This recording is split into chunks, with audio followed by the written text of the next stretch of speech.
అదరగొట్టే కారం రంగు రుచి ఆచి కారం పొడి.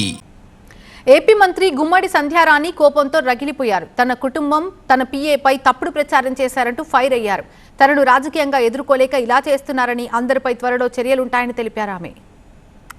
కొంతమంది వాట్సాప్లు పెడతారు, రేపు చూడండి భూగోళం బద్దలైపోద్దును ఒకడు వాట్సాప్ పెడతాడు, ఒకడేమో రేపు చూడండి తమాషా అంటాడు. అంటే వీళ్ళందరికీ ముందే తెలుసు.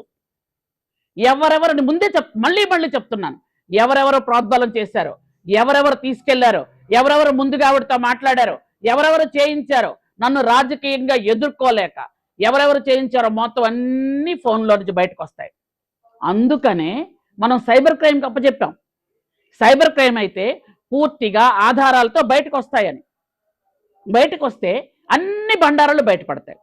ఎవరు చేయించారు, ఎవరు చేశారు, ఎవరు వెనకున్నారు, ఎవరు చేపించడానికి ప్రోత్సహించారు, ఇవన్నీ బయటకు వస్తాయి.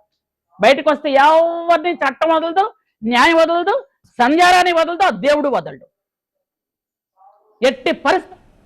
ఇటీవల ఏపీ మంత్రి సంధ్యారాణి పిఏ సహా ఆమె కుమారుడిపై సోషల్ మీడియాలో కొందరు కొన్ని ఆరోపణలు చేశారు. మంత్రి పిఏ సతీష్ ఉద్యోగం పేరిట తన దగ్గర డబ్బులు తీసుకోవడమే కాకుండా అటు శారీరకంగా ఇటు మానసికంగా వేధించారని ఓ మహిళ పార్వతీపురం ఎస్పీని ఆశ్రయించారు. ఇది రాజకీయంగా ప్రత్యర్థులకి ఆయుధమైపోయింది. ఇక తన పిఏని మంత్రి కాపాడే ప్రయత్నాలు చేస్తున్నారని అటు వైసీపీ నేతలు ఆరోపించారు. సతీష్ ని అరెస్ట్ చేయాలని, సంధ్యారాణి మంత్రిగా రాజీనామా చేయాలని వారంతా డిమాండ్ చేశారు. దీనిపై పూర్తి స్థాయిలో విచారణ చేసిన పోలీసులు పిఏ పైన, మంత్రి కుమారుడి పైన ఆరోపణల్లో నిజం లేదని తేల్చారు. టెక్నికల్ ఎవిడెన్స్ ను కూడా కోర్టుకి సమర్పించారు.